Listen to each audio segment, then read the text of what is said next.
Apollo. Et dans les ténèbres du chaos, ils tupèrent grandement. Ils purent ainsi voler l'énigme de la vie. Les dieux oublièrent le secret de l'acier et le laissèrent sur le champ de bataille. Et c'est nous qui l'avons trouvé.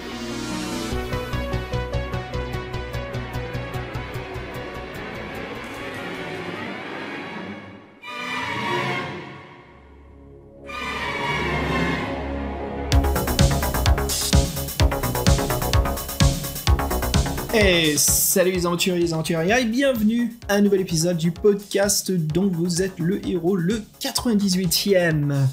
Hélas, c'est la fin de l'été et nous voici partis pour l'automne. Bien sûr, cela intitule la grande fête américaine, de façon bien présente en France maintenant, qui est donc les festivités d'Halloween, l'histoire de Salem. Et pour inaugurer cette saison bien ensorcelante, eh ben nous voici avec un livre qui va vous donner les chocottes. Hey Fred, comment ça va mec ?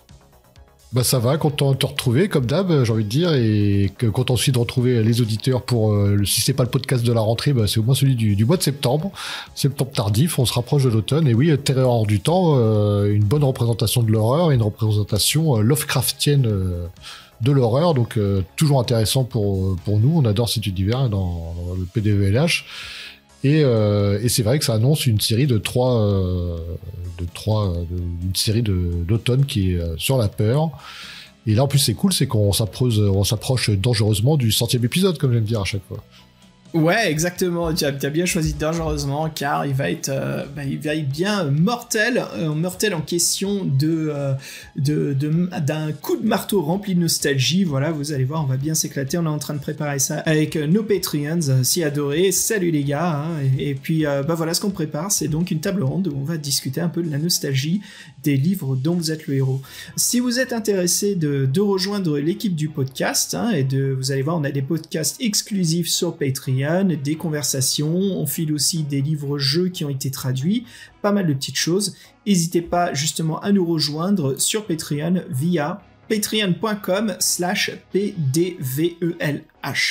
Voilà, donc si ça vous intéresse, eh ben ça nous fera bien plaisir, et puis bienvenue à l'équipe.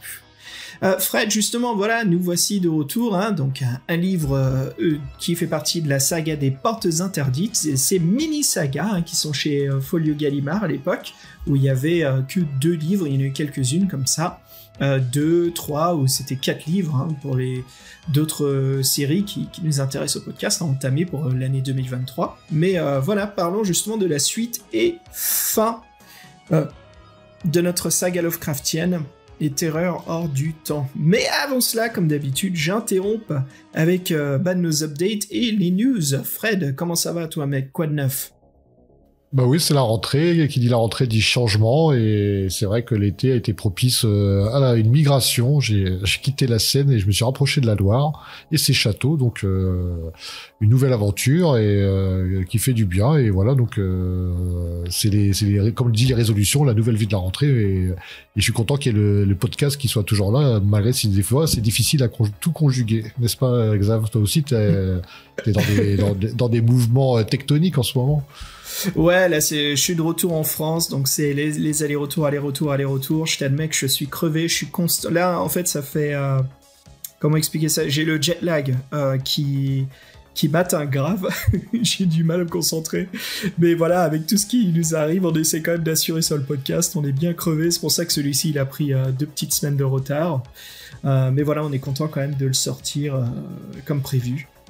J'avais envie de dire, on prépare, on en a parlé, tu sais, le dernier épisode, Fred, on prépare en fait un épisode spécial qui parle du Fighting Fantasy Festival, qui a été réalisé et produit par Jean-Christophe Caumont, qu'on salue d'ailleurs à l'antenne. Hein. Salut Jean-Christophe, et franchement, magnifique travail. Hein. Ouais, quel boulot, merci Jean-Christophe.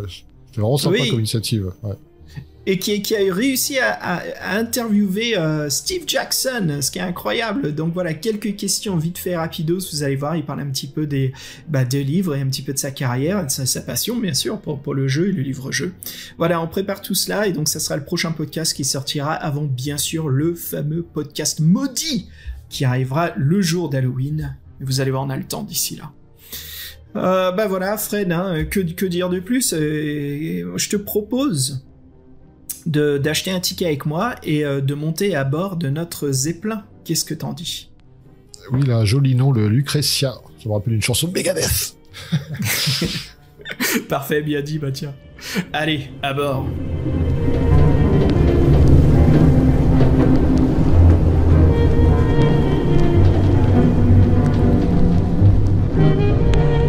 Alors, Les Terreurs hors du temps, d'où son titre original Terror Out of Time, sera la suite et fin de la saga des Portes Interdites. Hélas. Alors, le livre est sorti en 1985 en Angleterre, sous l'éditeur Magnet Books, et il arrivera l'année d'après chez Folio. Fred, je t'admets que c'est vraiment dommage, là, juste un petit peu pour donner un petit teaser à nos auditeurs, auditrices, là, c'est vraiment dommage parce que j'aurais accueilli avec joie un 3e volume dans cette saga. Hein.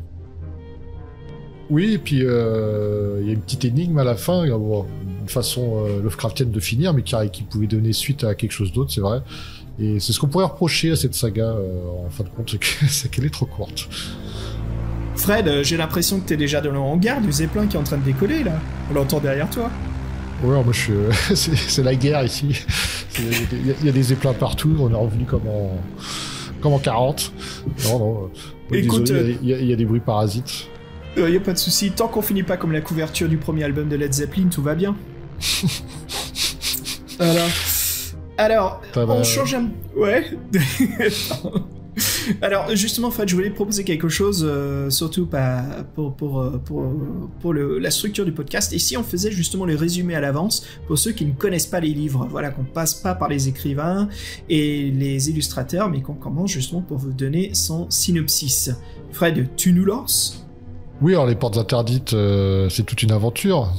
C'est vrai que toute une nouvelle dimension s'ouvre à vous, encore inexplorée, le seuil des Portes Interdites. Donc c'est entre l'espace et le temps se déroulent des combats dont dépendent le sort de l'humanité et la survie de notre espèce tout entière.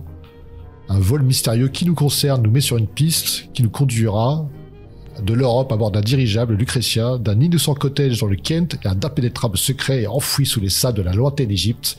Mais rien, jusqu'à aujourd'hui, ne vous prépare à affronter les forces noires de l'au-delà qui vous menacent. Parviendrez-vous à aller délivrer l'humanité des terreurs hors du temps? Donc voilà, on est le héros et on doit sauver l'humanité. Rien de plus, rien de moins. C'est assez accrocheur, ça me rappelle un peu les débuts de Dragon d'Or, je plaisante un peu. Mais non, c'est sympa. En fait, et là, on se retrouve dans une histoire très Lovecraftienne, la suite du précédent épisode, mais je dirais, mais pas que.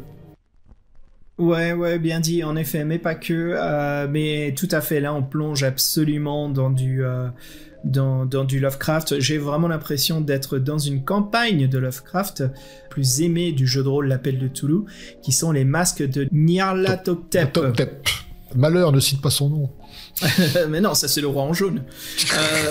Mais voilà, oui, donc on discutait de ça un petit peu, et puis on a aussi une réponse de Yves, justement, qui disait que c'était légendaire comme campagne, et franchement, il a bien raison. D'ailleurs, j'aimerais bien qu'on discute de cela.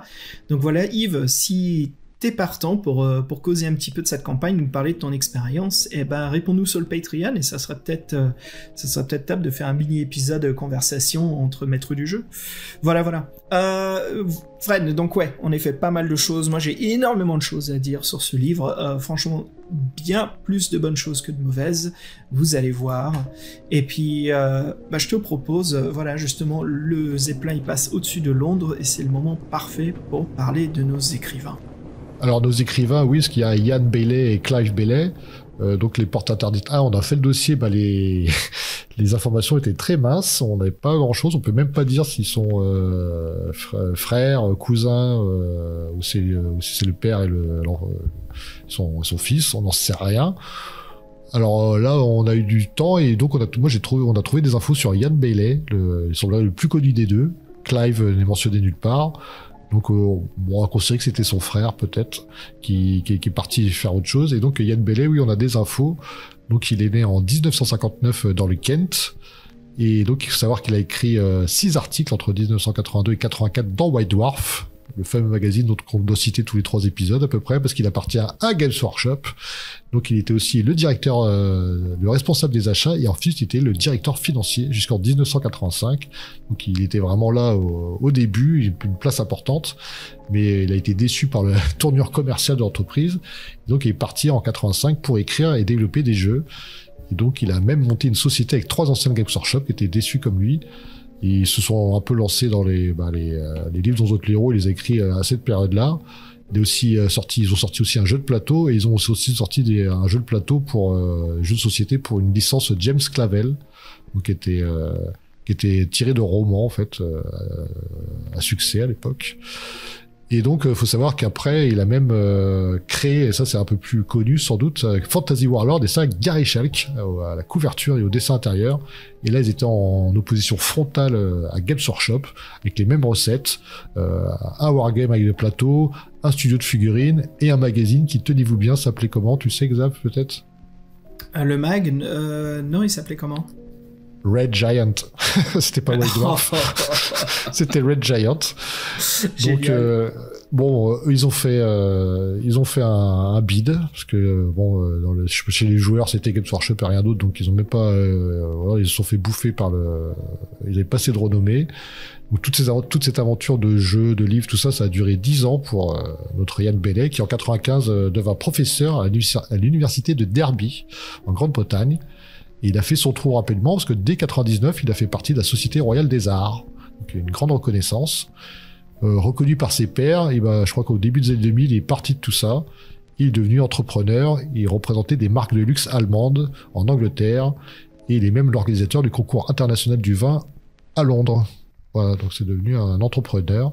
Et donc dans la partie qui nous intéresse plus, donc ces bouquins, donc son plus grand succès semblerait que ce soit le Mystère de Compton et la Villa des Revenants, une série aussi, une courte série donc qui font partie des livres dont héros qu'on connaît parfaitement, et donc des jeux de société donc qui sont sortis en Angleterre, aux États-Unis. Et c'est vrai que donc il s'est fait la main sur Where the Shadows Stalk et Terror of Time, les titres originaux de la série des Portes Interdites. Ouais, c'est impressionnant quand même cette carrière de vouloir faire une grosse boutique, mais je dirais que 10 ans c'est quand même un succès, même si bien sûr il faut bien que toute bonne chose se termine. Hein. Ouais, mais ces boîtes ils ont monté, mais ils ont pas tenu longtemps. Je crois que ceux des Workshop, je sais plus comment ça s'appelait, mais elle a tenu je crois 3 ans. Et après l'histoire Fantasy World, ça a duré 2-3 ans aussi. Je crois qu'ils ont sorti deux magazines.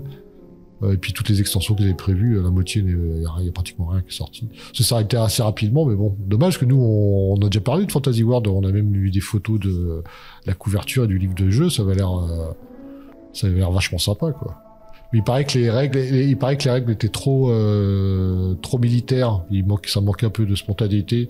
J'ai regardé vite et rapidement, mais ouais, ça a l'air bien fait, puis Gary Schalk, il a mené quelque chose, quoi, c'est sûr. Bon voilà, on peut pas. Des fois, on a des bons produits, on a quand même des échecs. Hein, c'est comme ça. Je pense que c'est surtout le fait que les fans sont assez fidèles et ardus du Games Workshop. Donc dès que t'as un concurrent qui sort, on investit tellement de temps et de passion dans Game Workshop que quand tu dis qu'il y a un autre truc qui sort qui devient un behemoth aussi. Mais t'as raison, c'est tout à fait ça. Parce que je me souviens, moi, quand j'avais 14 ans, il y avait d'autres trucs que les Warhammer. Non, c'était. J'avais les magazines Warhammer, il parlait que de Warhammer. Dans les magasins, c'est comme ceux qui avaient le plus. Donc tu dis, c'est le mieux, quoi. Donc j'achète ça, je regarde même pas ce qui se fait à côté, je m'en fous. Il y a tellement de trucs à faire. Ouais, c'est ça.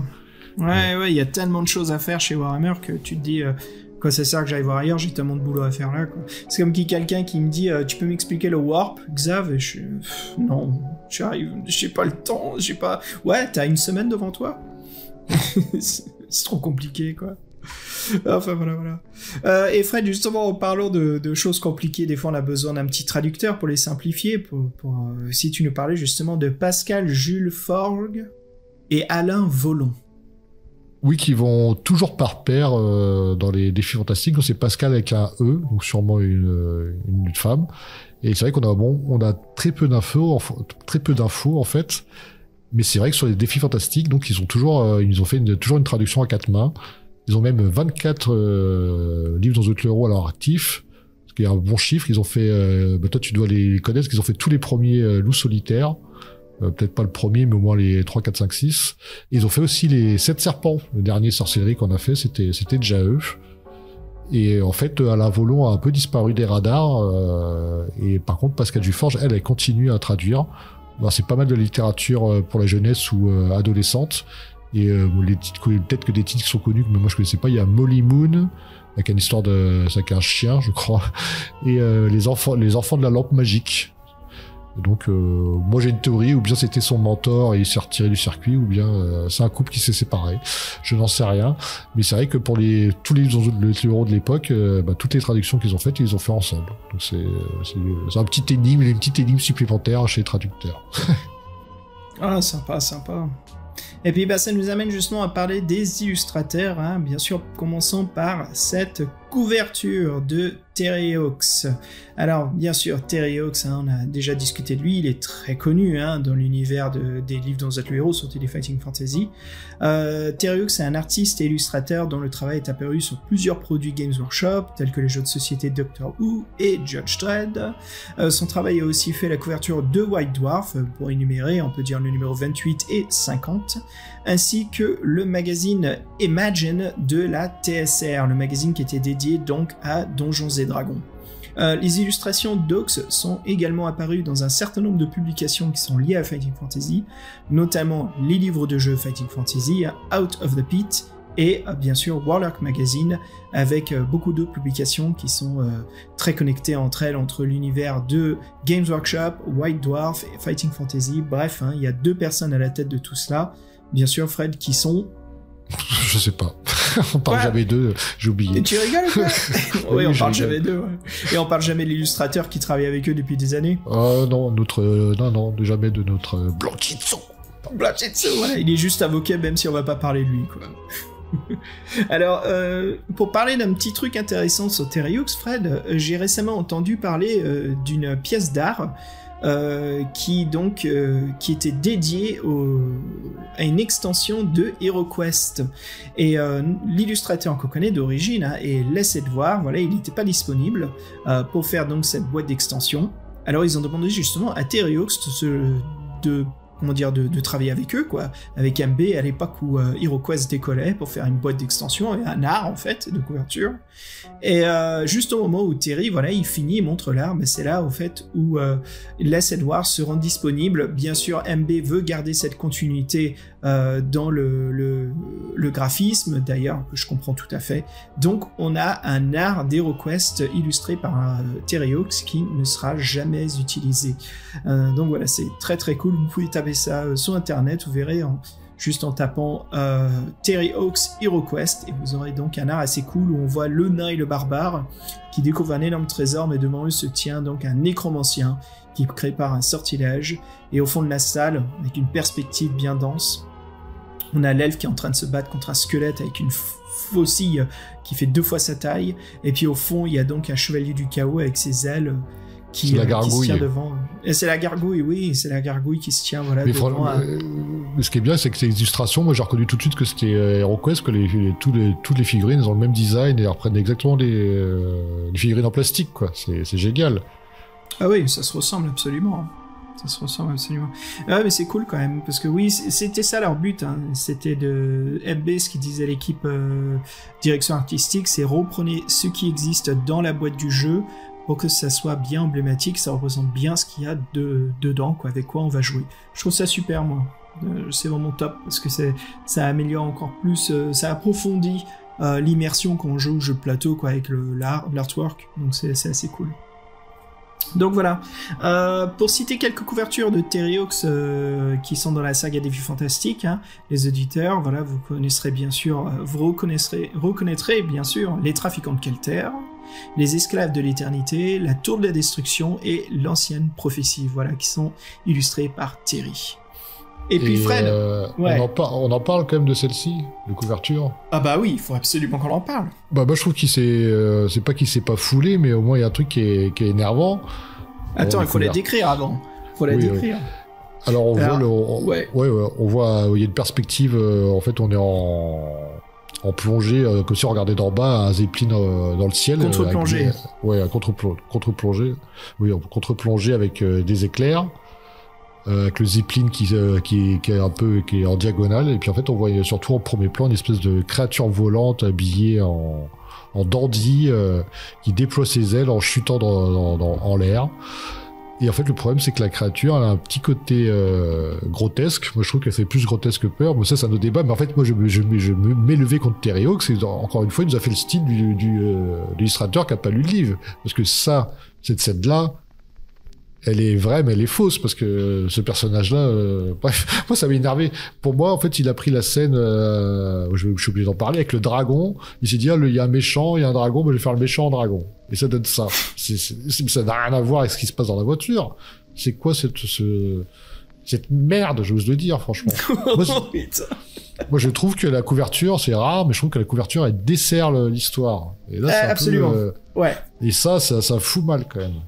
Je suis d'accord avec toi. La couverture, je trouve que le principe de reprendre le Zeppelin avec la foudre et l'obscurité de la nuit, ce bleu en fait avec cette couleur jaune du Zeppelin, c'est top. C'est vraiment, tout est bien fait. C'est juste en fait ce qui est représenté, cette créature bien sûr. En tout cas, les choix qu'on a fait, on l'a pas rencontré. Puis ce combat se passe pas comme ça. Donc oui, Alors Fred, je me demande, est-ce que c'est... Non, j'allais dire en fait, est-ce que c'est peut-être ce qu'on n'a pas vu qu'on se réveille dans un autre endroit après cette scène d'action. Mais en effet, c'est juste le principe de cette couverture, elle est décevante. Elle est pas aussi intrigante, prenante que ce qui est dans le livre qui vaut beaucoup plus de cette représentation visuelle. Et c'est assez décevant parce que quand j'ai vu ça, je me dis bon, voilà, encore une couverture qui... faut pas juger un livre sur sa couverture, comme on dit. Mais c'est absolument le cas, quoi. C'est très, très décevant, quoi. Oui, là, ça fait pchit. Non, moi, je pense que je vois la couverture d'un rayon, je fais ah non, celui-ci, il me plaît pas. Bon. Non, pas celui-ci. Ça va pas. Ça va pas. Et puis, pour parler justement de l'illustrateur intérieur qui est Jonathan Heap, il y a absolument rien. Que dalle. On trouve pas d'informations sur lui. Et pourtant, ses illustrations sont pas mauvaises du tout. Mais Fred, il y a que dalle. On trouve rien sur le web. J'ai beau chercher, à part des gens qui parlent des Fighting Fantasy ou des Gamebooks comme nous, qui évoquent ce sujet, on est tous là à dire, yep, l'illustrateur c'est un Jonathan Heap. On se dit, ok. Il a fait autre chose? Ouais, il a fait les 2 portes interdites. Ok. Bon. C'est peut-être tout, c'était peut-être un pote. Mais moi, je trouve top les illustrations. C'était un pote de Clive. Ils ont disparu ensemble. Et d'ailleurs, écoute, comme les frères Baileys, je trouve que Jonathan Heap s'est bien amélioré dans ses illustrations, son cadrage, sa mise en scène et surtout beaucoup moins d'illustrations. On était un peu paumé dans le premier volume, on se dit mais qu'est-ce qui se passe? Je comprends pas, on est dans une grotte, c'est quoi la perspective? Là, il y a vraiment des super illustrations. J'avais l'impression de lire une campagne de l'appel de Toulouse, avec des illustres juste pour aider le maître du jeu, évoquer un petit peu l'atmosphère ou comment décrire les monstres. J'avais grand plaisir à découvrir à chaque fois les illustrations de Jonathan Heap. C'est vrai que moi, ce qui m'a plu dans ces illustrations, c'est que vraiment que ça reprend le thème de l'horreur et ces dessins font presque peur en fait. Je me souviens de la première créature sur laquelle on peut tomber, là, qui est une espèce de zombie chauve, là, qui a un hachoir. Quand on voit le dessin, on fait oh oui, il est pas net, puis il y a une galerie de monstres. Moi, je suis pas tombé dessus, mais j'ai vu l'illustration, je fais ah ouais quand même. Et en fait, on est vraiment dans l'horreur, on est dans une bonne représentation de l'horreur, les monstres font peur, là, les illustrations intérieures, ils auraient dû les mettre en couverture. Ouais, franchement, oui, bien dit, ça aurait dû être Jonathan Heap qui illustre justement les couvertures, même si, bien sûr, pas pour... bien sûr, Terry Hawks, c'est un artiste très renommé, qui fait des très très belles choses, mais en fait, c'est juste la conception, et c'est parce que c'est les frères Baileys qui faisaient la conception des illustrations. Et c'est connu, quand on est écrivain, il faut rester des fois à l'écriture et pas se mélanger à un autre domaine de l'art, surtout qu'on le maîtrise pas. Et c'est là où je crois que justement les frères Baileys, ils auraient dû s'abstenir de diriger, réaliser leur couverture parce que ça abîme leurs œuvres. Ils auraient dû laisser plutôt Terry Hawks appliquer sa magie et de faire quelque chose de bien plus intéressant. Écoute Fred, notre Zeppelin se dirige au-dessus de Paris. Donc je crois que c'est le moment justement pour faire une petite pause musicale. Ah oui, j'espère quelque chose de flippant pour mettre les auditeurs dans l'ambiance, parce que là c'est l'horreur cosmique, l'horreur absolue, l'horreur indicible qui nous attend. Bah écoute, justement, j'ai cherché un film et quelque chose avec une bonne musique synthétique, et bah que de mieux que le 3e volume de la saga Halloween, qui est donc le film qui est un peu rejeté de la série, que moi je trouve qui est d'ailleurs bien sûr le meilleur avec le tout premier de John Carpenter, qui est donc Halloween 3, Season of the Witch, saison des sorcières. Et je te propose justement le morceau d'introduction qui s'appelle Chariots of Pumpkins, composé justement par John Carpenter et Alan Howarth. Allez, je te dis à toutes, Fred.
Et ben voilà, Fred, ça met l'ambiance quand même. Là, on sait très bien qu'il va nous arriver un malheur sur ce dirigeable.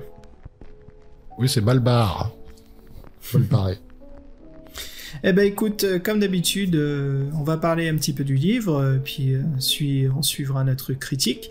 Et pour parler de ce livre, parlons-en un petit peu des moments forts, qu'est-ce qui nous a plu, qu'est-ce qui nous a marqué. Je te propose de faire tout cela un peu dans le crescendo des séquences, des scènes. Donc Fred, je te propose de parler de l'introduction qui démarre exactement où le premier livre s'est terminé. Oui, c'est ça, c'est la suite exacte. On a même une petite phase de description supplémentaire pour, je pense, pour les nouveaux arrivants, pour ceux qui commenceraient l'aventure avec ce deuxième bouquin. Et donc, ouais, c'est ça, souvenez-vous, on était dans notre salon, après notre aventure, on avait récupéré ce fameux diamant de forme pyramidale, j'ai oublié son nom, le pyramidion. On était là en train de le contempler, qui une main a surgi de la fenêtre et s'en est emparé. Donc c'est lui, le voleur, Et on doit et en fait, le truc, c'est une course-poursuite et on le poursuit pas n'importe où, parce qu'on nous amène au British Museum, et pas n'importe où dans le British Museum, mais dans l'aile égyptienne. Et là, ça commence à être, le mystère commence à arriver à grands pas, en fait, que tout devient bizarre, et en fait, il disparaît dans dans un sarcophage, une espèce de téléportation, et nous, on se retrouve nez à nez, alors pour ma part, hein, avec une momie qu'il a invoquée et qui brise sa vitre dans la salle égyptienne, et s'ensuit un combat, ma foi, où il vaut mieux s'enfuir presque pour moi. Oui, ce qu'il faut savoir donc, c'est qu'il y a des caractéristiques, tout ça, et que en fait elles sont très faibles, et que moi j'ai fait un mec, comme dans la planète de Cthulhu, rien dans les bras, tout dans la tête. Donc c'est un peu chiant les phases de combat comme ça, parce que du coup mon mec est vraiment mauvais, c'est pratiquement impossible de réussir les tests, et ça c'est un peu chiant au début d'aventure. Bon, j'ai dit, bon, la momie est plus forte que moi, bon, je fuis, quoi. Mais bon, quand il y a une question de défier le mythos, ton mec, il est au top, quoi. Ah oui, alors moi, j'ai aucune chance d'avoir peur de me faire flipper par des araignées à tête humaine. Non, moi, rien du tout. Rien du tout, monsieur.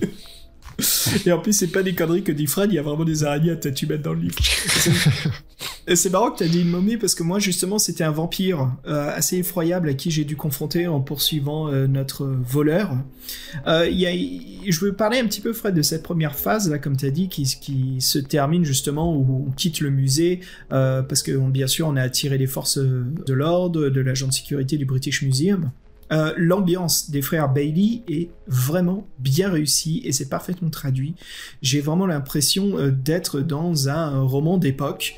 Les Baileys nous décrivent bien les ombres sur les murs, l'ambiance des couloirs, et tout ça sans créer des paragraphes qui sont massifs. C'est juste de bien utiliser les mots-clés, d'utiliser les 5 sens que l'on a. Il y a une très très belle maîtrise de tout cela, et ça crée une bonne ambiance. J'avais vraiment l'impression que comme le livre disait, je me plongeais dans le livre. C'était la nuit, j'étais en train de poursuivre ce voleur dans le British Museum, d'ailleurs, qu'on nous décrit qui descend le mur comme une sorte d'homme araignée, là, en étirant ses bras dans tous les sens.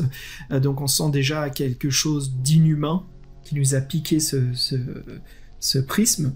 Et quand on est dans le musée, toute cette phase du British Museum, Fred, là je me dis, mais c'est complètement de l'appel de Toulouse. C'est juste exactement ça. Ça se passe toujours dans les musées, et ça me fait penser au jeu de plateau justement qui s'appelle Elder Signs, que je conseille à tout le monde qui nous écoute là, qui est très très amusant en groupe.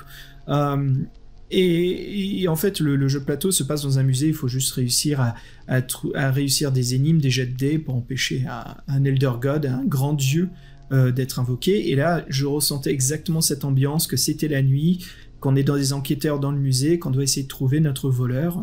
Mais c'était top, Fred. J'ai vraiment passé un très bon moment. Oui, c'est vrai que l'intro était bien. En plus, on voit qu'ils connaissent bien le British Museum, parce qu'ils font une jolie description. On voit vraiment notre progression à travers ces couloirs. Ça, c'était vraiment sympa. Bon, le combat était moins sympa. Et donc, qui dit mystère dit besoin d'aide, et on va voir notre pote, notre fameux. Moi, je sais pas pourquoi je me sens toujours obligé d'appeler Clark Ashton Smith. J'arrive jamais à le dire ce nom-là, mais c'est pas grave. Hey, Clark Ashton Smith, c'est parfait. Oui, notre ami Petri Smith, il s'appelle, je pense. Petri Smith, voilà. Ouais, qui nous explique justement, Petri Smith, que en fait l'antagoniste c'est peut-être une déesse de la destruction, que le voleur qu'on poursuit justement a utilisé une porte de téléportation qui se trouvait dans le sarcophage, qui s'appelle des portes Tati, entre autres de voler sur les ailes d'Horus. Et donc voilà, Petri nous dit, c'est parti, il va falloir qu'on se rende dans le Kent, à Shandwick House, la maison Shandwick, chez Sir Roderick Letters, qui a une réplique exacte du même sarcophage. Donc si ces sarcophages communiquent entre eux, comme un passage temporel, un trou noir entre les deux, et c'est le moment justement, Fred, d'enquêter. Donc voilà, après une bonne nuit de sommeil, un bon repas, on récupère des points, et puis nous voici partis un petit peu dans ce que je dirais le 2e chapitre du livre. Oui, la ville de Gorham, si mes souvenirs sont exacts, et on peut faire un petit détour par le village si on veut, à prendre quelques trucs dans le bar. Et là, l'ambiance s'installe, parce que si on arrive à délier les langues avec l'alcool, et il y a le garde-chasse présent qui s'est éclipsé. Et assez rapidement, on arrive au manoir, manoir anglo-saxon typique. Je sais pas quelle époque c'est, mais vous voyez, complètement à l'abandon, avec son jardin, sûrement qui était magnifique avant, maintenant qui est lugubre. Ouais, on nous dit que c'est un manoir gothique, un peu 19e siècle, mais comme t'as dit, bien british et tout. Je le vois bien avec la pleine lune qui l'illumine. Ouais, là c'est pareil, ils se font assez plaisir dans les descriptions. Le mot lugubre arrive souvent, revient souvent, je m'en souviens. Et donc on a plusieurs choix et le mieux c'est de rentrer par la porte de. Moi je suis rentré par la porte de service en tout cas. On a tout le temps le sentiment d'être observé, quelqu'un derrière les façades, les fenêtres de cette maison. Et en fait, moi dès que je suis rentré, je me suis fait attaquer par le fameux bossu zombie Freddy, j'allais dire. Vorriz quoi, avec son coup près quoi, t'as l'impression que le mec il t'attendait et il va te couper en deux quoi. Déjà en plus on se fait un peu prendre par surprise, dire pour pas se faire gratter un bout de jambon, faut y aller quoi. Et voilà, deuxième ennemi qui est chiant quoi. Puis ça a l'air d'être un fanatique d'Apep. Il a un tatouage de symbole du ver, le robot ça qui se mange la queue. Et ouais, tout ça c'est assez sympa. Alors je sais pas si t'es tombé sur la même salle que moi. Ouais, j'ai trouvé la goule aussi, hein, ce sort de mort-vivant avec un gros hachoir, là c'est le combat. Moi c'était l'inverse, mon mec c'était un peu le bourrin, c'était le Sylvester Stallone, donc voilà, c'est tout dans le muscle. Par contre la tête c'était très moyen mes scores, donc en effet si je fais face aux mythos ou tout ce qui vient d'un monde de cosmic horror, mon personnage il avait beaucoup de mal à tenir sa sanité, donc j'ai assez morflé. Et j'ai trouvé aussi Fred en fouillant le manoir. Voilà, je me suis baladé rez-de-chaussée, je suis monté à l'étage via le escalier en colimaçon. J'ai trouvé un sifflet du dragon, voilà, qui appartient à des moines tibétains. Un objet magique, une relique. D'ailleurs, Petri Smith nous a dit qu'on allait trouver des choses formidables dans ce manoir. Eh ben, le sifflet, il va directement dans ma poche. Hein, qu'est-ce que t'en dis? Bonne idée, non? Oui, c'est vrai qu'on le trouve un peu dans son bureau des curiosités, je sais plus quand c'est quoi le terme exact, il y a plein de statues exotiques, des instruments de musique et mis en évidence, trônant au milieu de tout ça, ce sifflet du dragon. Oui, ça c'est un objet qu'il faut récupérer, il nous tord les bras. Et si on fouille un peu plus, on peut aussi fouiller son courrier. Je sais pas si tu l'as, si tu l'as sûrement fait. Ouais. En fait, on se rend compte que le baron Osbar, donc qui était l'invité du noble, le Leiters, c'est ça. En fait, c'est pas Osbach, mais toi tu connais mieux les prononciations allemandes. C'est comment tu le prononces? CH? Osbar. Osbar. Ok, donc qui bien sûr va se révéler être notre antagoniste. Oui, qui est notre antagoniste et en fait on sait pas encore, mais en fait qui mène un petit peu tout le monde à la baguette. Et donc c'est ce fameux baron, il a un rendez-vous avec un dénommé Schroeder. Bon, ça c'est allemand aussi. Et on n'en sait pas plus, mais on continue à fouiller chez lui. Et c'est là où on trouve un papyrus qui a été traduit sur le côté, qui parle justement de l'invocation d'une déesse de la destruction Het, et qu'il faut bien sûr attendre nuit sombre et qu'il faut l'invoquer via des artefacts maléfiques dans la pyramide de Khéfou, ouais, de Khéfou. Donc voilà, on trouve des choses assez importantes et on trouve aussi une enveloppe, Fred. Là c'est cool, on trouve une enveloppe à la Indiana Jones en fouillant avec un reçu des tickets sur le Lucretia, voilà, qui est donc un dirigeable très connu qui passe au-dessus de Londres, Paris, Vienne, Budapest et Constantinople. C'est un peu le dirigeable Orient Express, j'ai envie de dire. Encore une fois, j'ai l'impression que c'est des clins d'œil aux campagnes de l'appel de Toulouse que nous font les frères Baileys ici. Mais voilà, donc assez d'indices justement pour entamer la suite, notre troisième chapitre qui est la destination du Lucretia. Oui, c'est vrai qu'on a récupéré beaucoup d'infos dans son petit bureau personnel qui était dérobé derrière la salle égyptienne où on avait aussi trouvé la réplique du sarcophage, donc la théorie de Clark Ashton Smith, c'était bonne. Et c'est lui qu'on retrouve, pour organiser un plan. Et il nous dit que le baron est un cultiste. Je l'appelle un cultiste. Et voilà, c'est là qu'il nous dit tout ça, que c'est un cultiste de Het. Et qui dit qu'en gros il veut la ramener à la vie, l'invoquer, donc c'est une déesse oubliée du panthéon égyptien qui était horrible, donc elle est pas traverser les âges, mais ceux qui sachent. Quoi? Qu'est-ce qui t'arrive? Non, c'est avec les complotistes, là, les trucs à la... C'est Osbach qui... Attends, comment t'as dit? Osbar? C'est Osbar qui est en train de te manipuler ou quoi, là? Oui, non, mais c'est les conneries sur Internet avec Nous Sachons, ça m'est revenu. Bon, bref, rien à voir. Donc, pour ceux qui sachent. Et donc, il veut la ramener à la vie, c'est un puissant sorcier. Et donc, faut poursuivre à tout prix le dirigeable. Et là, ça tombe bien parce qu'en fait, lui, il va se rendre à Kefu pour avoir plus d'informations avec le papyrus qu'on a déchiffré ensemble. Et ce qui est bien, c'est que nous, en fait, on est pilote d'avion et on a un méga biplan alors qu'on est au début de l'aviation, qu'on est un best warrior of the world, quoi. Là, c'est ça, Petri Smith il sera au Caire et nous justement l'aérodrome. Par contre écoute, j'atterris mais toujours en retard, voilà. Donc le Lucretia a déjà décollé et en face de nous il y a donc un Junker, un avion postal qui part pour Munich, où se dirige le Lucretia. Donc peut-être si on arrive avant le dirigeable, bien sûr, ce qui est fortement possible avec un avion, et ben on aura peut-être le temps de border avec notre ticket. Et donc Fred, excellente séquence là dans ce Junker, cette boîte de conserve métallique qui plane au-dessus de l'Allemagne. Oui, parce qu'en fait il y a ça, c'est, je sais plus dans quel film c'est, mais je pense que c'est un peu dans Indiana Jones.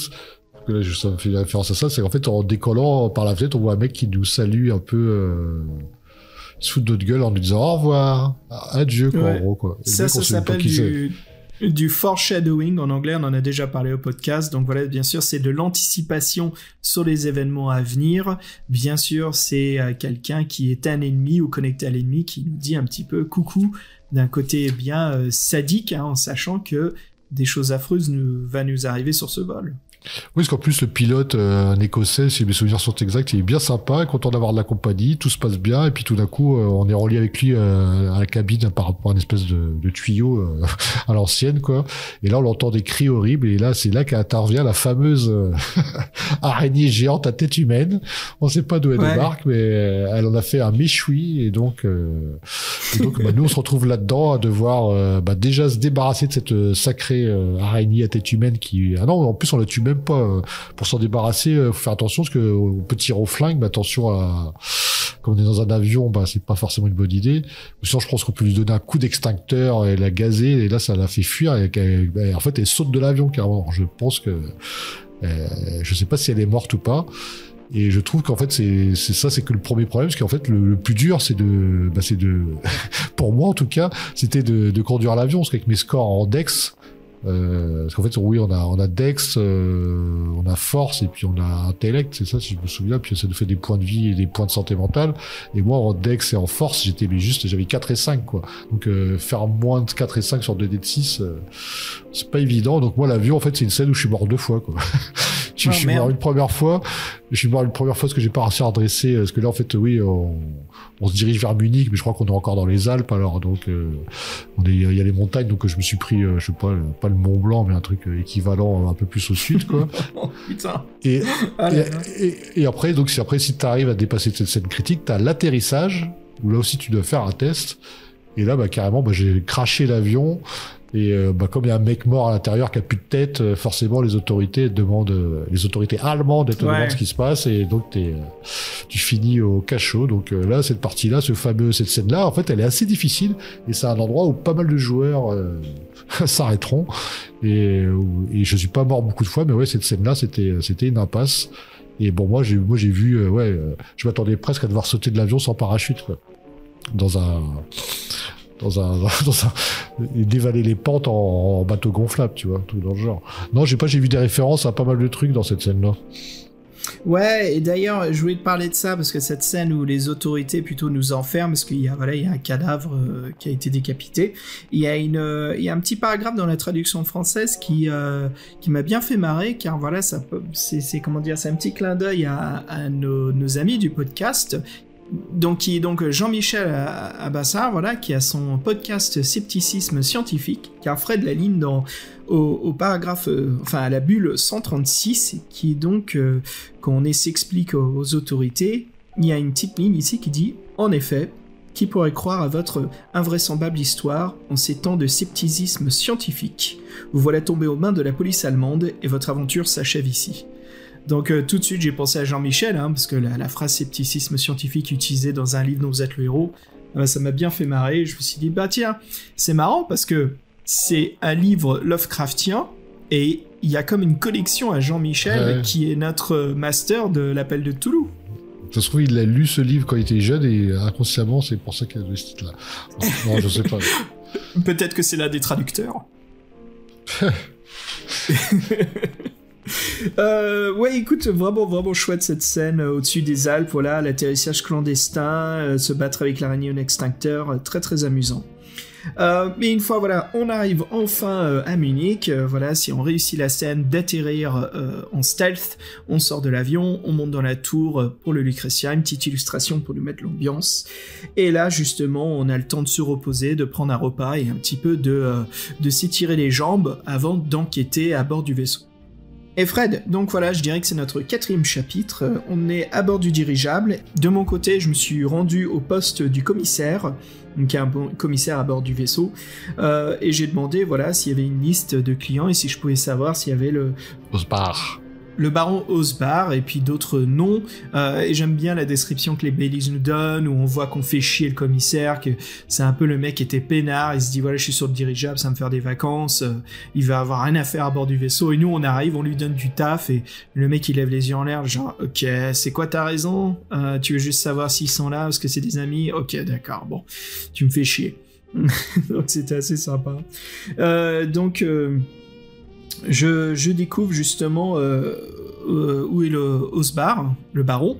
Donc je me rends dans sa cabine, c'est là où je passe devant une servante justement, c'est un peu les cabines première classe, et elle me dit non, il n'y a plus personne qui est là. Je suis ok, j'attends qu'elle part.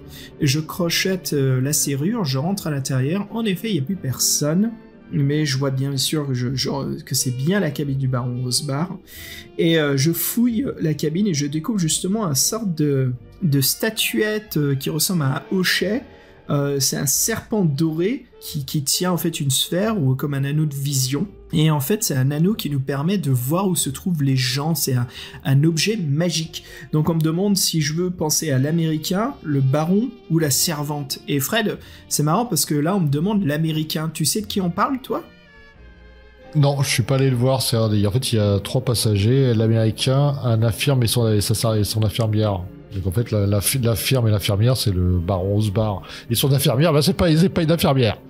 Non, justement, donc moi justement je demande de regarder la servante, l'infirmière, et puis en fait je vois qu'elle revient vers la cabine, donc je me tourne et c'est là en fait où elle nous attaque avec, je sais pas si elle avait un couteau ou quelque chose, mais donc j'arrive oui elle a un couteau, j'arrive à la repousser, elle se cogne contre le mur et pendant qu'elle reprend ses esprits, elle arrache son visage en fait qui était un masque de cire pour révéler justement une tête de serpent et elle enlève ses gants pour révéler des mains avec des griffes bien aiguisées, et donc voilà, là c'est le combat contre la femme serpent, le monstre, vraiment sympa comme atmosphère et ambiance. Fred, j'imagine bien le combat dans la petite cabine du dirigeable où je vois bien le hublot se péter avec le vent qui rentre, enfin c'est la scène de bordel quoi, où il faut faire attention parce que au-dessus de nous se trouve une petite bombe si on utilise notre arme à feu. Donc ah ouais, elle est vraiment chiante à combattre, c'est un combat difficile encore une fois. Et moi j'ai rencontré dans des circonstances un peu différentes, mais c'est à peu près pareil, je tombe sur ce globe. Par contre moi j'ai demandé à voir le baron, l'infirme en fait.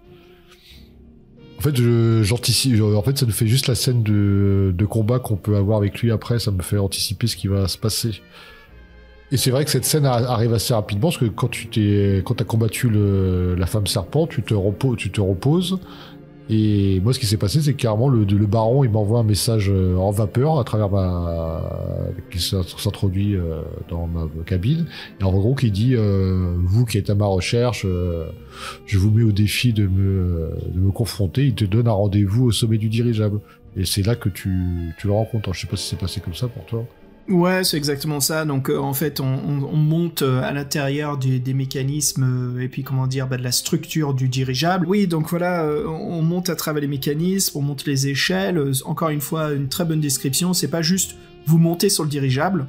les Baileys prennent bien leur temps justement de nous créer l'ambiance, de nous décrire les lieux, de ce qu'on est en train de faire, sans en faire un pataquès. Et je peux te dire un truc ici quand je faisais l'aventure, qui m'a interrogé, parce qu'en fait, à cause de cette couverture là, je pensais que la scène du dirigeable, en plus c'est assez cinématographique, je pensais que c'était la scène finale.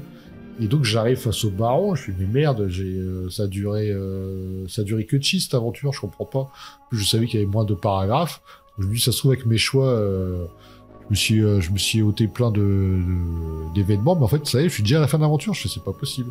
Et donc il y a lui qui est en train de s'exciter là, en train de dire ouais je vais invoquer le Vendigo, nani nana, et puis là tu t'as fait comme moi, un coup de sifflet du dragon quoi. Ciao, mais ouais, bonsoir. exactement. Ciao, oui. Bonsoir.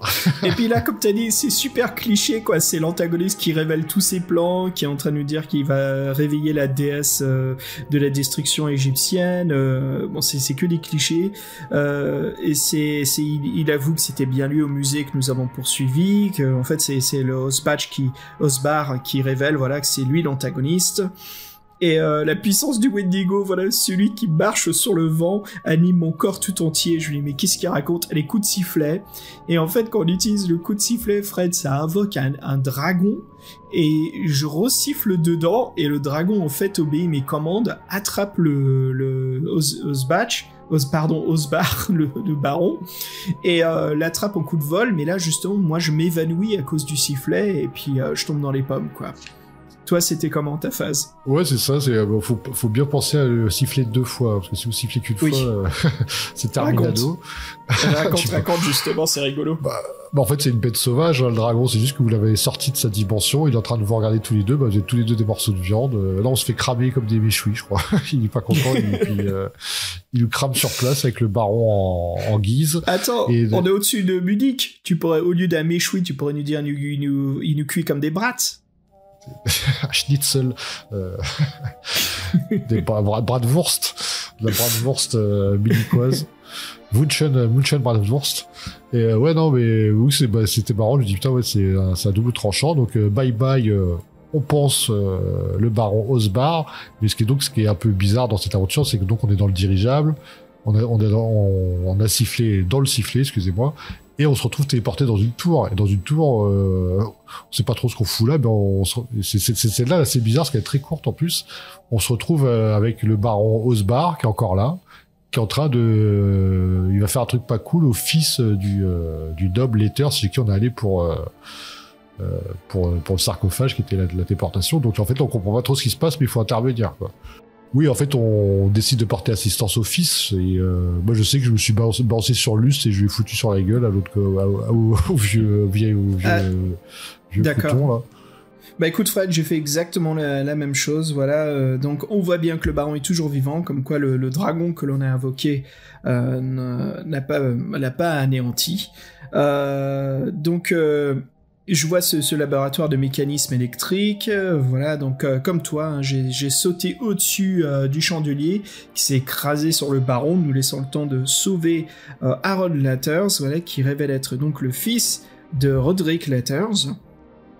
Donc on se barre à travers les couloirs, et c'est là où je le suis, et il m'amène en fait dans une cour où il m'explique qu'il y a le puits des âmes. Donc c'est une grande salle avec un puits au milieu où se trouve un grand arbre mort. C'est un endroit vachement dangereux. Et donc on me dit, est-ce que vous voulez passer à droite ou à gauche? Bien sûr, on fait comme d'hab, hein. Fred, j'imagine t'es allé à gauche, je suis allé à droite. À droite, justement... À droite, j'ai perdu un petit peu l'équilibre, je suis tombé un peu trop près de l'arbre, et c'est là où l'arbre commence à me parler en me disant « Viens, donne-nous ton âme ». Et en fait, il commence à faire pousser des fruits rouges sur les extrémités de ses brindilles, et ces fruits, en fait, c'est pas des fruits du tout, mais ce sont les visages des morts qu'il a absorbés. Donc là, je fais constamment des tests de sanité, hein, pour garder ma conscience et pas devenir fou. Après c'est pas Roderick mais Harold qui arrive à m'aider, et donc voilà, on se barre de là, mais ça me laisse quand même sous le choc la rencontre, enfin l'événement que j'ai eu avec cet arbre, que j'ai trouvé intéressant comme scène d'horreur Lovecraftien. Et à gauche, ça passait nickel. pour une fois. Toi, t'as rien eu du tout, alors c'est ça. Non, moi, je suis passé comme dans de la crème. Salut l'arbre, au revoir l'arbre. Et après, on saute dans un portail dimensionnel en faisant confiance au fils Letters. Et pour le plus grand des hasards, on se retrouve au Caire. Et ça, c'est quand même pas mal, parce qu'on a notre pote Clark Ashton Smith. J'allais dire.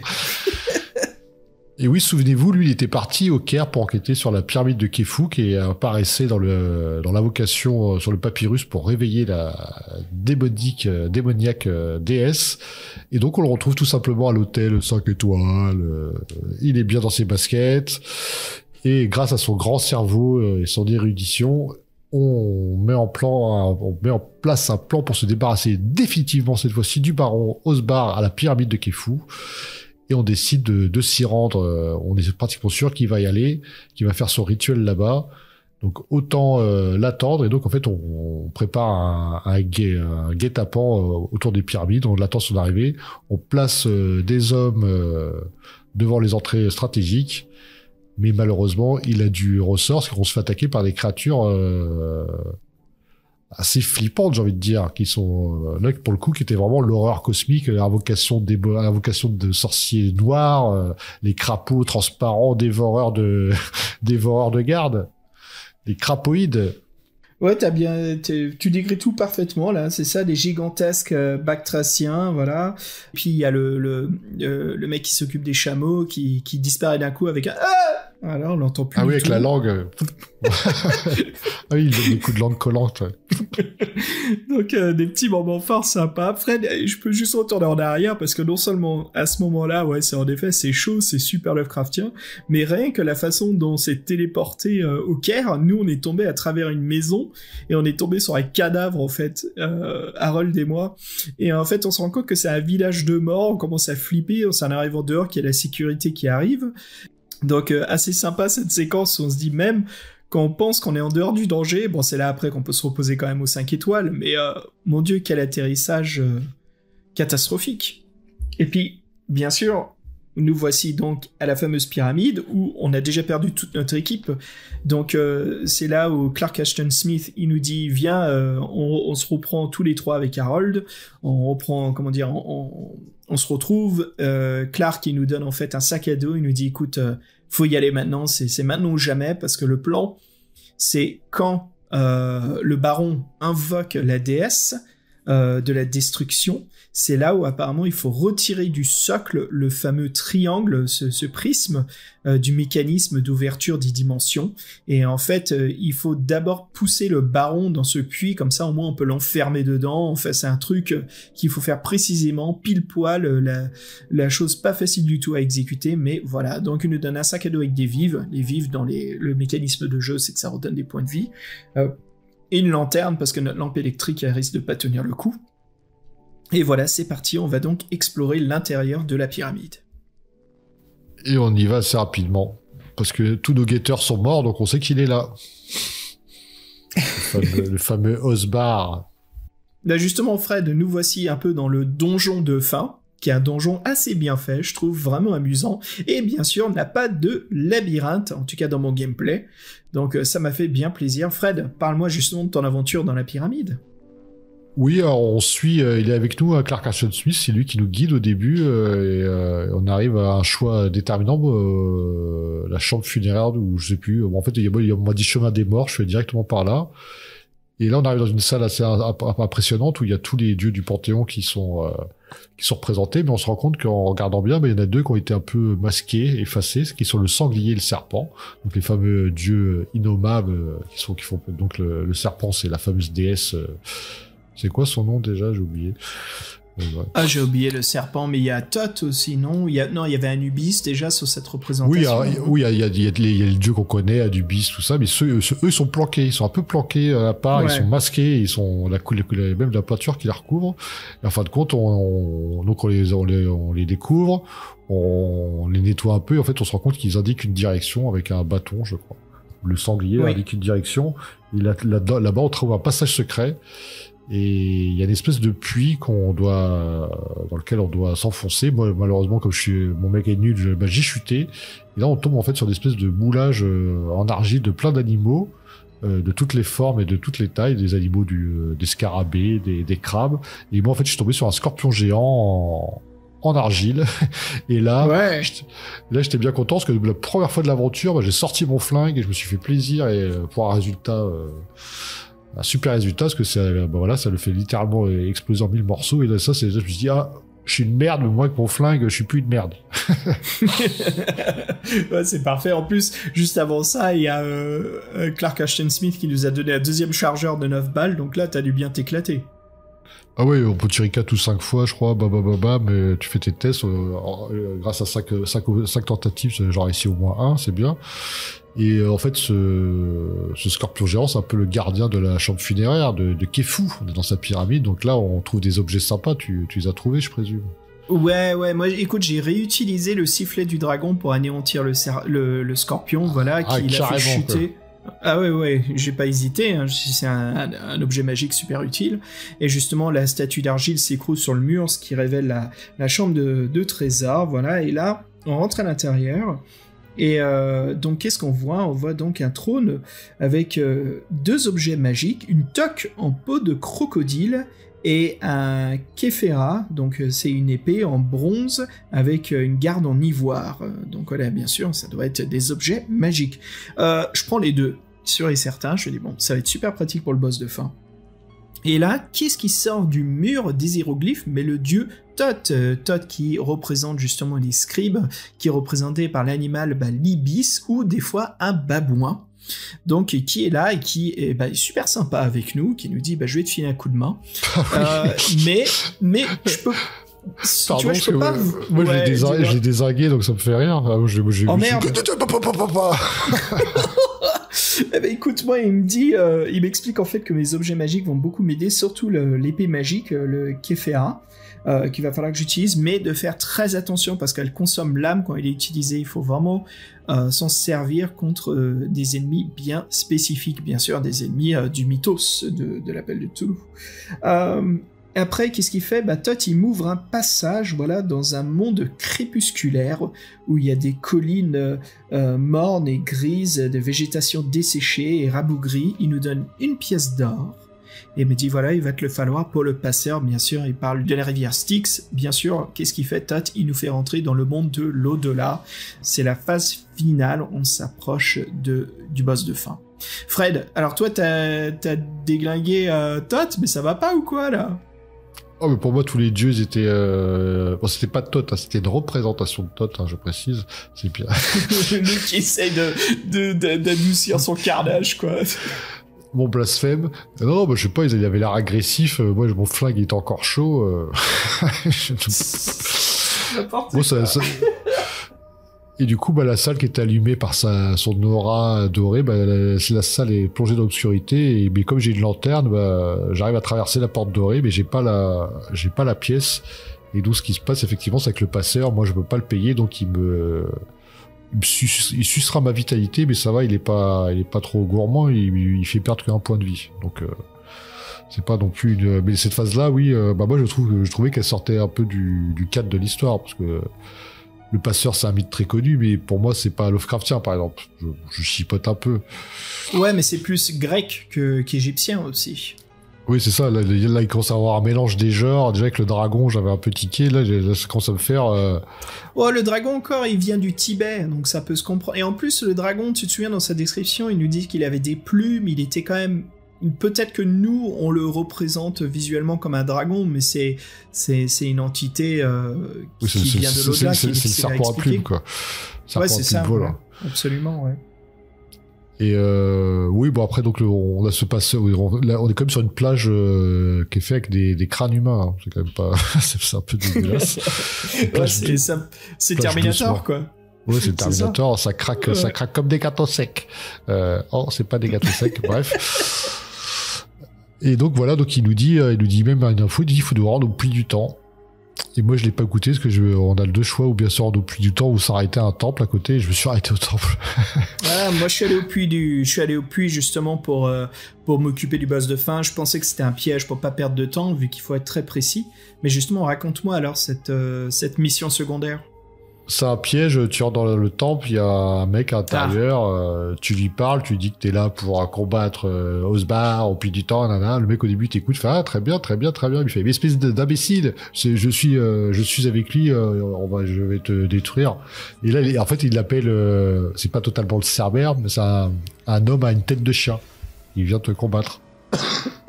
Ah. Donc c'est le Cerbère du coin.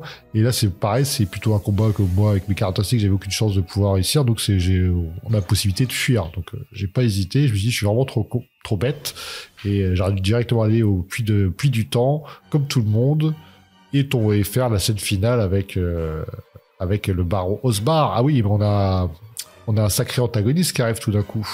Ouais, justement, Fred, il y a donc une entité volante, un sorte d'énorme corbeau géant des morts qui arrive, qui nous attaque. Et là, donc, il va falloir se défendre. C'est là où j'utilise mon épée magique, comme c'est une entité du monde des morts. Je sors donc mon Kéfera. Et l'épée magique, je la sors, et là justement le corbeau, il voit ça, il crie et il commence à s'enfuir, donc je vois tout de suite que ça marche, mais je lève l'épée justement pour lui couper l'estomac, que j'arrive à accomplir. Voilà, comme ça ce truc il vient pas me faire chier plus tard, quoi. Ah oui, quand il a vu le Kéfera, il est parti à toutes jambes, on a été plus rapide, you can run but you can't hide. Voilà, ce qu'on a c'est bon ça. Mais ouais, donc puis ça nous amène donc à ce fameux puits des abîmes où on voit le baron qui est en train d'invoquer la déesse et la déesse qui est en train de sortir de ce puits, cette fameuse déesse Het. Voilà, et bien sûr son but ça va être donc de prendre notre monde, mais là bien sûr on a du lore, de l'explication, on est en train de nous raconter tout ce qui se passe et en gros on comprend que c'est connecté au premier volume, qu'il y a très longtemps il y a eu ce fameux vaisseau spatial qui était donc cet objet dans le Kent, au début du premier volume où on s'est trouvé, qui s'est écrasé, enfoui sous terre, et en fait ce prisme c'était comme un mécanisme ou une pièce de moteur de ce vaisseau spatial, et que voilà, et des siècles plus tard, c'est comme une sorte d'énergie qui vient d'un autre monde et qui peut justement alimenter toute source de bien ou de mal. Bien sûr, la déesse de la destruction veut s'en servir pour ouvrir les portails de communication entre notre monde et le sien. Et c'est là, Fred, où c'est la grande séquence de fin. Osbar, justement, qui est en train de l'invoquer. Et vas-y, tu nous racontes un petit peu la séquence de fin, là, parce que c'est assez Indiana Jones.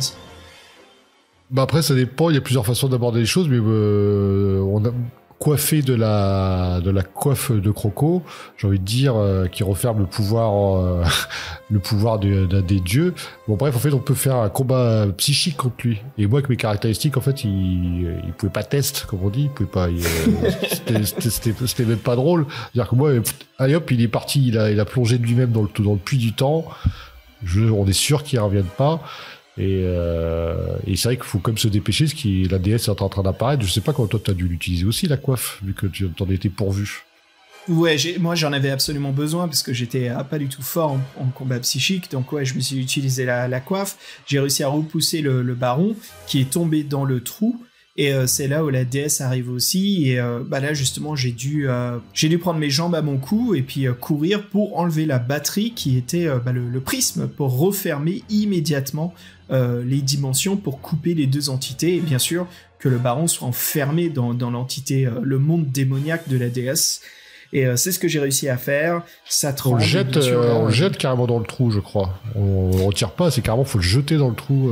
Oui, il faut le jeter, comme ça ils peuvent pas s'en servir, il est plus dans notre monde. Oui, bien vu, Fred, ouais, justement. Au même moment on l'enlève, il faut le jeter dedans, il faut faire très vite. Donc, combat de fin court, mais épique, j'ai envie de dire, hein. Le temps presse, et voilà, il faut agir vite. Et puis, on arrive à faire ça, on sort de la pyramide, et c'est là où on retrouve Clark Ashton Smith, et bien sûr notre nouveau pote Harold, en expliquant que l'on a tout accompli. Et là, Fred, à la fin du livre, on a un mini teaser qui nous dit qu'une suite est probablement possible, que là on a conclu un peu ce premier acte de l'histoire, où les deux livres étaient connectés. Et bien sûr, qu'est-ce qu'on nous dit ? Pour reprendre la dernière phrase du livre, peut-être aurez-vous de nouveau l'occasion d'affronter les forces noires de l'au-delà qui risquent fort de ne pas s'avouer vaincus malgré ce nouvel échec que vous leur avez infligé. Hélas, Fred, ça sera la fin des portes interdites, pas de suite, Et j'ai envie de dire, c'est absolument dommage, c'est vraiment même tragique pour un livre-jeu.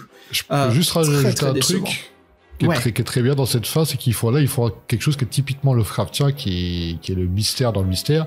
C'est qu'en fait, on se retrouve avec une statuette dans les mains, une statuette de Thoth, le dieu bienveillant, qui a d'une main son sceptre, et de l'autre côté, on reconnaît la silhouette du baron Osbar, et on est détenteur de ces statuettes. Ouais. Et ça, c'est typiquement Lovecraftien.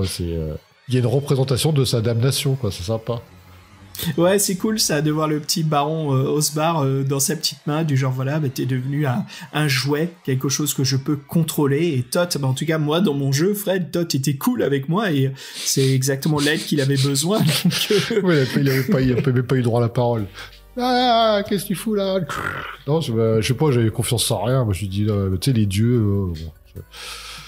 Voilà, notre dirigeable va bientôt conclure son vol et donc atterrir à Constantinople, comme c'était prévu. Fred, avant de débarquer du Zeppelin, je te propose justement de parler de notre critique.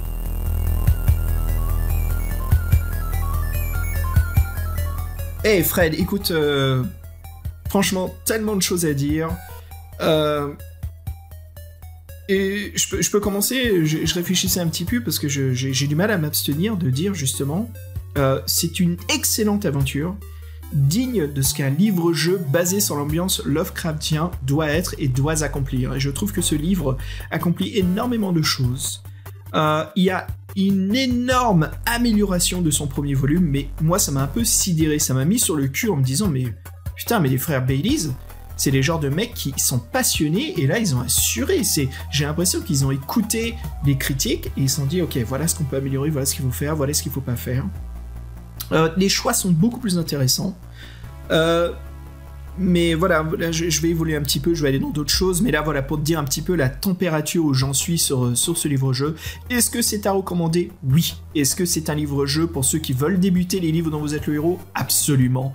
Oui, Fred, j'ai passé un excellent moment, je pourrais pas mieux le dire, c'est tout le contraire du dernier épisode avec la quête du Graal 3, où voilà, j'étais quand même déçu, même ennuyé, et là c'était tout le contraire, celui-ci sur mes notes un peu plus sérieuses, de 1 à 5, moi j'aurais dû dire 5, juste excellent quoi. J'ai passé un très bon moment. L'histoire, bon, ça va encore quoi, c'est pas ultra complexe, mais il y a une structure, ce qui est sympa, l'atmosphère absolument. Les Baileys, ils maîtrisent l'atmosphère dans ce livre. Tous les deux, on se plaint toujours des descriptions des lieux qui n'existent pas, des séquences d'action qui sont à peine décrites, où les écrivains comptent trop sur les mécanismes de jeu de remplir cette possibilité ou ce manque en fait dans les livres-jeux. Le gameplay qui est amusant, j'ai trouvé qu'ils ont bien amélioré leurs règles, que c'est difficile, mais c'est un peu du Lovecraft, c'est plus aussi difficile que le premier volume. C'est super fun. Franchement, très très très amusant. Rejouable, je dirais moyen. Parce que vous allez voir, il y a quelques différences, mais en gros, c'est quand même, vous allez rentrer dans les mêmes séquences importantes. Ça veut dire le junker métallique, la pyramide. Au début, vous allez soit affronter une momie ou un vampire. Voilà, bref, au bout de 2 lectures, je dirais que vous aurez accompli tout ce qui est possible dans ce livre. Mais voilà, Fred, écoute, on peut avancer un peu ta critique, mais voilà où j'en suis un petit peu sur la température de l'œuvre. Oui, alors je suis d'accord avec toi dans le côté amusement. En fait, ça revenait quand je t'écoutais, j'entendais. C'est vrai que c'est un livre-jeu. Et moi, j'ai envie de dire qu'effectivement, on a eu le jeu, parce qu'on a eu l'amusement. C'était vraiment amusant à faire. C'est une histoire qui est pas originale, qui est un peu revue. Tout ça, c'est un peu des références bon, à Indiana Jones. Ça prend le mythe de Lovecraft. Il y a des vents dragons. Bon, c'était vraiment plaisant à faire. Et je reconnais aussi le côté livre parce que effectivement, pour une fois, je me suis dit qu'il y avait des efforts de description. Il se faisait un peu plaisir, c'était assez cinématographique. Alors j'ai le jeu, j'ai le livre, mais en fin de compte, pour moi, ce qui manque à ce jeu-là, c'est le livre-jeu. Et pourquoi je dis ça, c'est qu'en fait, je trouve qu'il n'y a pas assez d'interactivité. Je veux dire, il n'y a pas assez de choix différents. Quand je t'écoute et je m'écoute, en fait, on a fait exactement la même histoire. Je suis même pas sûr que t'aies besoin de faire 2 fois l'œuf pour faire toutes les possibilités. Je pense que juste en te trompant et en faisant les mauvais choix, bah ça y est, bah si tu reviens sur tes pas, t'auras fait le bouquin. Et moi, c'est ça que je peux lui reprocher, tout simplement. Mais j'ai pas envie d'être trop sévère non plus, parce que c'est vrai que pour une fois, il nous raconte une histoire qui se tient. Bon, il y a peut-être un côté 4 mains qui fait que des fois, il y a des choses... bon, c'est un peu le melting pot quand même dans l'imaginaire de l'horreur, on va dire, ou du fantastique. Il y a des choses qui se retrouvent, qu'on ne sait pas trop pourquoi ça se retrouver là. L'Égypte, c'est quand même assez classique, mais bon, le thème des morts avec l'Égypte, on va dire que c'est quelque chose qui marche bien, la vie éternelle, donc ça c'est raccord. La scène en Zeppelin, c'était une très bonne idée, mais je trouve du coup elle est pas assez exploitée. Le scène dans le manoir, c'est pareil, on aurait pu faire un peu plus, peut-être un peu plus galérer pour trouver les infos, avoir peut-être des salles secrètes qui nous racontent autre chose, plus jouer sur la folie, les curiosités du père de celui qui les accompagne, le noble Letters. Moi, en fait, ce que j'ai eu dans cette aventure-là, c'est un petit goût de trop peu, parce que justement, c'était bien. C'était pas totalement. Moi, je pense que la rejouabilité est pratiquement nulle. Hein. Tu as fait l'histoire une fois, tu la connais. Tu pourras, si tu as fait une deuxième fois, tu n'auras rien de différent. Pour moi, tu es obligé de passer par certains endroits ceux qu'on a décrits. Et moi, j'ai trouvé ça court. Donc, à ce niveau-là, je suis déçu, parce que pour une fois qu'on s'amusait bien, et que c'est vrai que bon, c'est gratifiant d'être un espèce d'Indiana Jones avec qui poursuit un Zeppelin avec son biplan, il a des ressources partout, il va au Caire, c'est vraiment, pour moi, ça fait James Bond ou Indiana Jones, quoi. C'est un peu ça, mélangé à de l'horreur, l'ambiance de ces années-là, il y a tous les ingrédients pour que ça marche, on s'amuse bien, il nous raconte une belle histoire, mais je trouve ça trop court, donc mais par contre je te rejoins sur un point, c'est qu'effectivement pour une première découverte avec les livres-jeux, c'est quand même pas mal, parce que c'est pas trop complexe, les combats ça s'éternise pas, et les règles sont plutôt plus directes, c'est pas des échanges de stats, et pour ça ils ont bien vu leur coup, et c'est vrai qu'effectivement on passe un agréable moment. Et à ce point de vue-là, moi, je mettrais 4 statuettes de Toth sur 5, facile, ouais. Mais une histoire plus longue, plus fouillée, bah, ça a été vraiment du top du top. Ouais, en parlant de nos fameuses notes, moi je lui mets 5 Led Zeppelin sur 5, hein, absolument. Alors, en effet, je trouve que c'est bien ce que tu dis, mais quand t'expliques là justement que c'est un peu court, je comprends tout ça, mais moi il y a un mot qui résonnait dans ma tête, c'est la fameuse contrainte de l'éditeur. C'est des livres-jeux qui doivent être écrits en peu de pages, et je comprends tout à fait que on peut pas s'épanouir un peu dans certains lieux, qui, encore une fois, il y a cette contrainte, quoi. On peut pas trop écrire parce qu'on est limité en nombre de pages, on veut quand même pas faire en sorte que notre fin soit trop courte, ce qu'on a déjà vu plein de fois, Fred, dans des livres-jeux, surtout dans la collection Défis Fantastiques, où le paragraphe 400, c'est « Vous avez réussi l'aventure, bravo !» Tu te fous de ma gueule ou quoi? Elle est où la résolution de l'aventurier, là? Merde. Donc je pensais à ça, il y a ce problème des choix, et en effet tu fais bien de le dire, je l'ai noté ici, c'était ma curiosité, c'est qu'à chaque fois qu'il y avait des choix, je voulais savoir quelle était vraiment la différence. Est-ce que si je prenais ce choix-là, j'avais vraiment une résolution complètement différente de l'autre? Et en fait non, c'est plus des choix qui changent notre mise en scène, notre atmosphère. Encore une fois, je l'ai beaucoup dit cet épisode, mais ce livre évoque énormément de l'atmosphère.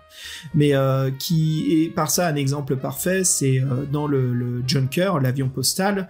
Est-ce qu'on veut essayer d'ouvrir la porte du pilote où on pense qu'il est mort, ou est-ce qu'on veut utiliser notre outil de crochetage? Bref, tout ce qui se passe, c'est qu'on va quand même arriver à cette même séquence qui est le combat contre l'araignée. Donc en effet, les choix sont très intermédiaires, n'ont pas énormément de modifications sur notre résolution ou les points très importants du scénario. Donc, c'est une aventure où on peut choisir nos choix, mais voilà, s'il y a encore une critique à donner aux frères Bayliss pour le 3e livre, ça serait que nos choix impactent grandement l'aventure. C'est que carrément, si on choisit de partir avec le Junker, mais peut-être qu'il y a un autre choix, peut-être qu'on part en voiture à Munich, et là il nous arrive carrément d'autres choses, d'autres événements, et c'est là où tu vois, si on devait schématiser ce livre-jeu, je vois bien, en fait, si on prend 3 bulles, tu vois, on les met dans une ligne horizontale, je vois juste à l'intermédiaire de ces 3 bulles, plein de petites bulles, mais voilà, elles vont tous connecter donc à ces 3 bulles. Tu vois ce que je veux dire, Fred? C'est tout le contraire en fait d'un loup solitaire où on va faire des choix cruciaux qui vont carrément changer notre destination dans l'aventure. Ici, quoi que l'on fasse, on va être dans le Junker, on va arriver sur le Lucretia, on va être dans la pyramide à la fin du jeu, on va toujours se retrouver à ces endroits clés, il n'y a pas d'autre façon. Oui, on avait utilisé ce terme-là pour un jeu indie, le principe de l'entonnoir. Bah, j'ai un peu l'impression que c'est un entonnoir, cette histoire. C'est un peu un entonnoir, cette histoire-là, c'est qu'on est obligé de passer par les scènes qu'ils ont décidé de nous faire vivre, qui sont sympas à vivre, hein, pas de souci. Mais tous les joueurs auront la même aventure. Et moi, je préfère à rigueur qu'il y ait 2 fins, 3 histoires, pas qu'une seule bonne fin. Bon, parce que c'est vrai que bon, en fait, on se rend compte que oui, c'était plutôt des petites tracasseries, des retards, des petits événements en plus, mais qu'en fait, quand on arrive à la scène qui fait passer à l'autre scène, avec les infos qu'il faut, et c'est pour ça, moi, on m'a raconté une histoire qui était sympa, mais j'ai l'impression qu'on m'a plus raconté une histoire qu'on m'a laissé le choix d'écrire mon histoire. C'est pour ça que je disais que il y a le côté jeu, il y a le côté livre, mais il n'y a pas le côté livre-jeu. C'est con, parce que c'est un livre-jeu. Moi, je dirais quand même, écoute, je suis pas aussi critique là-dessus. Je trouve que quand même, c'est un livre-jeu. On a quand même des choix, il y a quand même des possibilités, il y a des jets, mais en effet, c'est assez limité à des expériences qu'on a eues précédemment. En effet. Je suis d'accord là-dessus, mais il y a quand même des choses qui sont possibles. Et Fred, en parlant des améliorations des Baileys, on peut parler d'un quand même, c'est le un paragraphe par scratch, je veux dire, c'est juste tourner au 142. Encore une fois, on n'a pas de choix. Tourner au 124, encore une fois, on n'a pas de choix. Encore une fois, tu vois ce que je veux dire? Tous ces paragraphes où il se passe rien, et c'est un peu comme si les Baileys avaient juste besoin d'écrire quelque chose sur 5 pages, mais comme c'est un livre-jeu, il faut donner la fausse sensation des choix. Et là, ils l'ont quasiment pas fait. Il y a eu 2 ou 3 moments, et je suis allé voir justement la structure, et en effet, c'est parce qu'il y avait des connexions, donc des choix qui pouvaient nous amener ici aussi. Encore une fois, l'effet entonnoir, mais beaucoup moins cet effet de simulation de livre-jeu. Oui, c'est ça que je trouve un peu dommage, mais c'est vrai que j'ai passé un excellent moment et c'était plutôt sympa. Moi, j'étais bien dedans. En plus, moi, j'adore cette époque-là, donc c'était. Puis ouais, les Lovecraft, on n'y joue plus, donc être un peu dans cet univers-là, c'est sympa. Non, moi, j'étais content. C'est pour ça que j'en veux pas à ce niveau-là, entre guillemets. Mais quelque part, un petit goût de trop peu, et puis un petit goût quand même. Bon. C'est sympa ton histoire, mais il y a quoi autour? Tu vois, c'est dommage. C'est dommage qu'on n'a pas de 3e volume, parce que vu comment les Baileys se sont améliorés depuis ce premier volume, mais on peut imaginer de très grandes choses de ce 3e volume. Hein. Bah, sachant qu'il a été docteur émérite, Société royale des arts, le Yann Bailey, là, il a quand même bien fait son trou. Après, entrepreneur à succès. C'est vrai, comme quoi on a dit tout. Le livre-jeu, ça mène à tout. On l'a déjà dit. Vraiment sympa. Donc voilà, hein, je crois qu'on en a assez dit de bien, et puis un petit peu de mauvais, mais en général, Fred, je crois qu'on est d'accord. Si c'est une recommandation pour un débutant ou pour découvrir les possibilités du livre-jeu sans trop s'y perdre, je trouve que c'est une excellente recommandation, ce 2e volume des Portes interdites. Mais c'est vrai qu'au premier épisode, on n'a pas été très sympa avec la série, et bon, on avait des échos, surtout aussi de contributeurs de Patreon, qui nous disaient, mais vous verrez, le 2 est vraiment bien, et moi je comprends pourquoi il est plus, qu'effectivement c'est une bonne aventure, et ils ont rectifié la barre, ils ont rectifié la barre sur pas mal de choses, et c'est vrai que c'est assez facile à jouer, c'est assez rapide, donc pour débuter, c'est vraiment bien, quoi.